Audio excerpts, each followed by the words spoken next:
Welcome to The Explainer. Today, we're going to talk about something that I think pretty much everyone struggles with, that restless, anxious mind.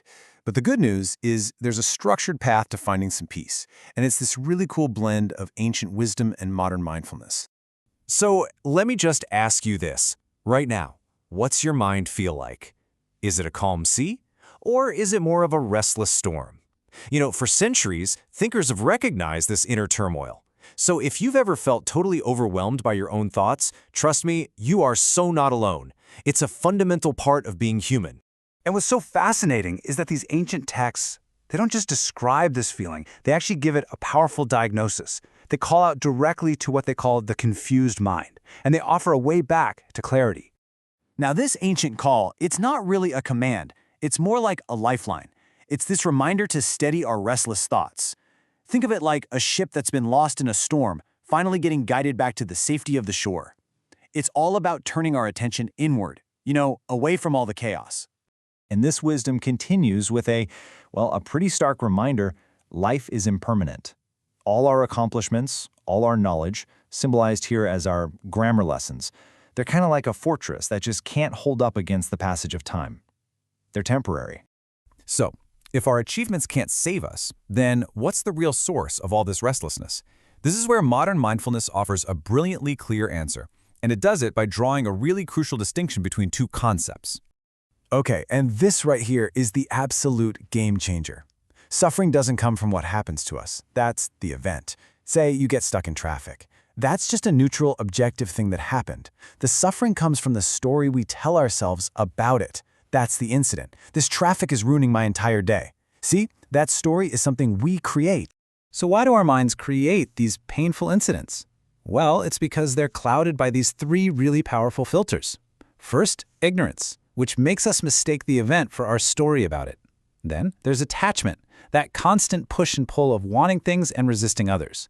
And finally, delusion, which is the one that tricks us into believing that a passing feeling, like anger, is who we actually are. All right, so now that we've kind of diagnosed the problem, what's the solution?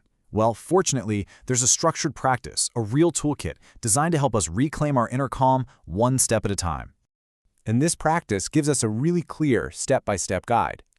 The whole goal is to help us move from that tangled mess of an automatic emotional reaction to a state of conscious, calm observation. What's really interesting here is how each step just builds on the last one.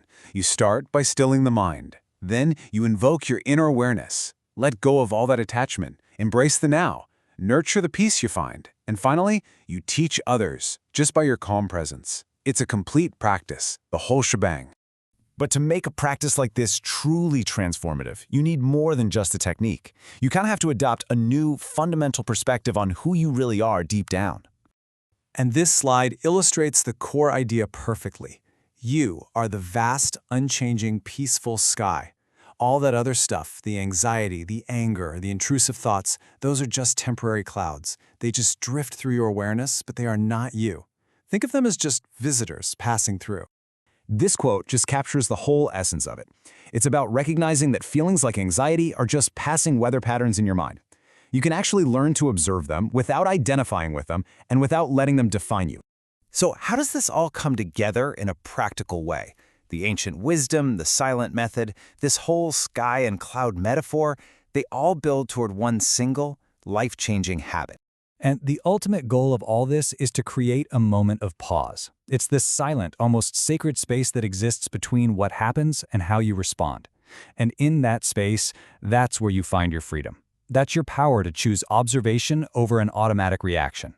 This single question is the key. You should carry it with you. The next time you feel disturbed, just ask yourself, was it an event or did I make it an incident? Because by asking this, you empower yourself. You reclaim your peace. You get to choose to be the sky, not the storm.